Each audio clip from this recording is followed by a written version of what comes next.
Hi friends, మా ఈ learn hub YouTube channel ద్వారా ప్రతిరోజు సాయంత్రం 5 గంటలకు కరెంట్ అఫైర్స్ అప్లోడ్ చేయడం జరుగుతుంది. మా ఛానల్ను కొత్తగా చూస్తున్న వారు సబ్స్క్రైబ్ చేయండి. వీడియోను పూర్తిగా చూసి లైక్ చేయండి. అంతర్జాతీయ క్రికెట్ కౌన్సిల్ సీఈఓగా ఎవరు నియమితులయ్యారు?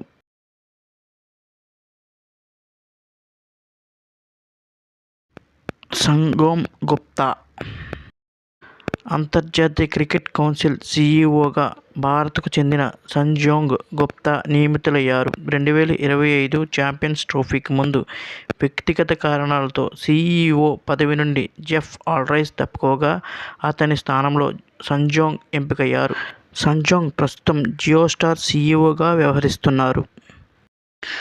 ఆంధ్రప్రదేశ్ ప్రభుత్వం ఏపీ స్పేస్ పాలసీ 4.0ను ఏ లక్ష్యంతో రూపొందించింది?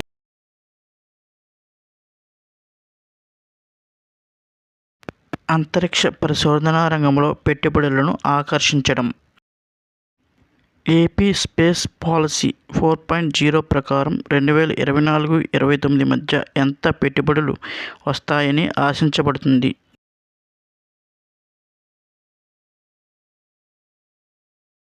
25,000 కోట్లు.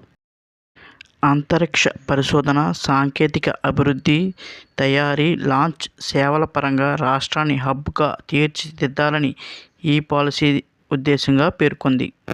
లేపాక్షి, తిరుపతిలో స్పేస్ సిటీల అభివృద్ధికి ఏపీ స్పేస్ సిటీ కార్పొరేషన్ పేరిట స్పెషల్ పర్పస్ వెహికల్ను ఏర్పాటు చేయాలని నిర్ణయించింది. 2025 జూలై 7న ప్రధాని నరేంద్ర మోడీ బ్రెజిల్లోని రియో డి జనీరోలో జరుగుతున్న బ్రిక్స్ సమావేశంలో ఏ అంశంపై ప్రసంగించారు?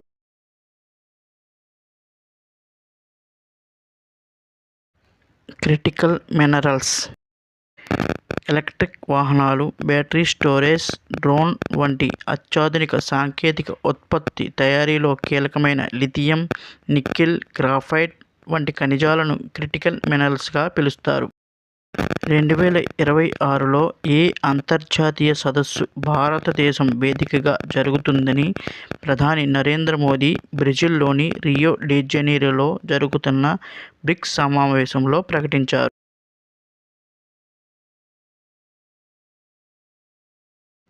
ఏఐ ఇంపాక్ట్ సదస్సు. హైదరాబాదుకు చెందిన సంస్థ అయిన అనంత టెక్నాలజీస్ ఏ సేవలోకి అడుగుపెడుతుంది?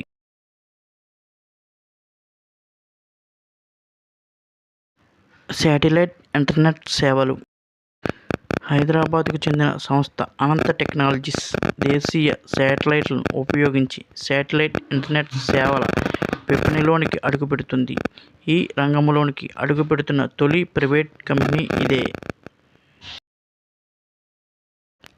బ్రహ్మపుత్ర నదిలో ఇటీవల కనుగొనబడిన కొత్త చేప పేరు ఏమిటి?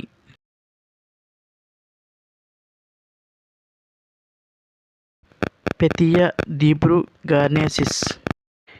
ఈశాన్య భారతదేశంలోని అస్సాంలోని బ్రహ్మపుత్ర నదీ జలాలలో ఈ కొత్త మత్స్య జాతిని గుర్తించారు. ఇది సైప్రినిడ్ జాతికి చెందినది.